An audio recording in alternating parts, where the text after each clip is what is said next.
up. They bring all of this stuff up. I ask you this. You talk about the Capitol. Why are we allowing these millions of people to come through on the southern border? How come we're not doing anything? And I'll tell you what I would do, and I would be very proud to do it.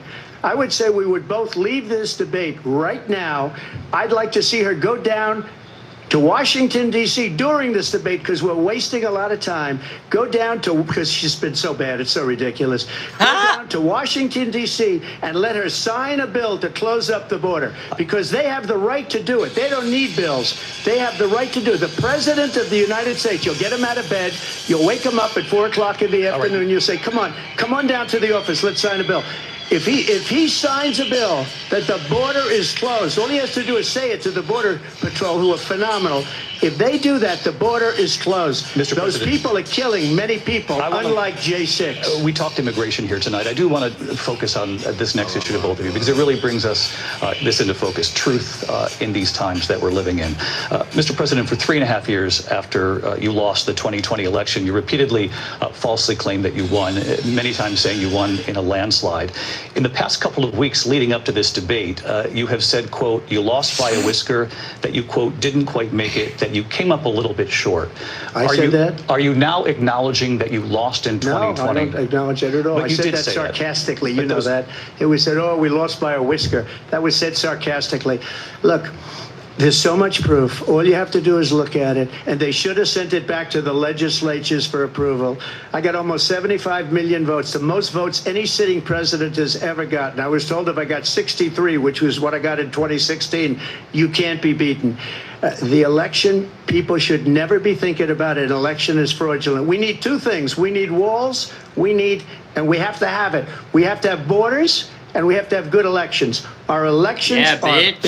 And a lot of these illegal immigrants coming in, they're trying to get them to vote. They can't even speak English. They don't even know what country they're in practically. And these people are trying to get them to vote. And that's why they're allowing them to come into our country. I did watch all of these pieces of video. I didn't detect the sarcasm, lost by a whisker. We didn't quite make it. And we should just point out here as clarification, and you know this, you and your allies, 60 cases in front of many judges, many of them No judge looked at it. And said they said we didn't have standing. That's the other thing. They said we didn't have standing, a technicality. Can you imagine a system where a person in an election doesn't have standing? The President of the United States doesn't have standing. That's how we lost. If you look at the facts, and I'd love to have you do a special on it, I'll show you Georgia, and I'll show you Wisconsin, and I'll show you Pennsylvania, and I'll show you.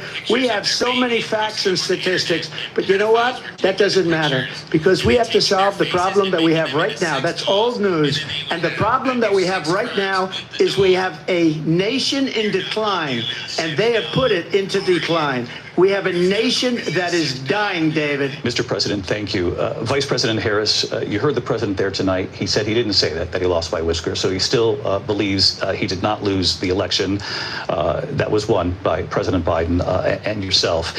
But I do want to ask you about something that's come up in the last couple of days. This was a post from President Trump about this upcoming election just weeks away. He said, when I win, those people who cheated, and then he lists donors, voters, election officials, he says will be prosecuted to the fullest extent of the law, which will include long-term prison sentences.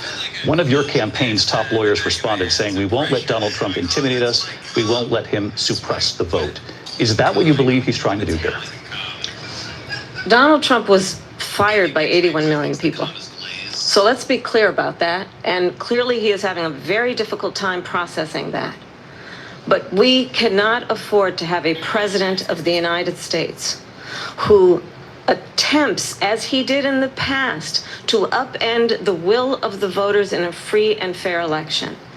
And I'm going to tell you that I have traveled the world as Vice President of the United States, and world leaders are laughing at Donald Trump.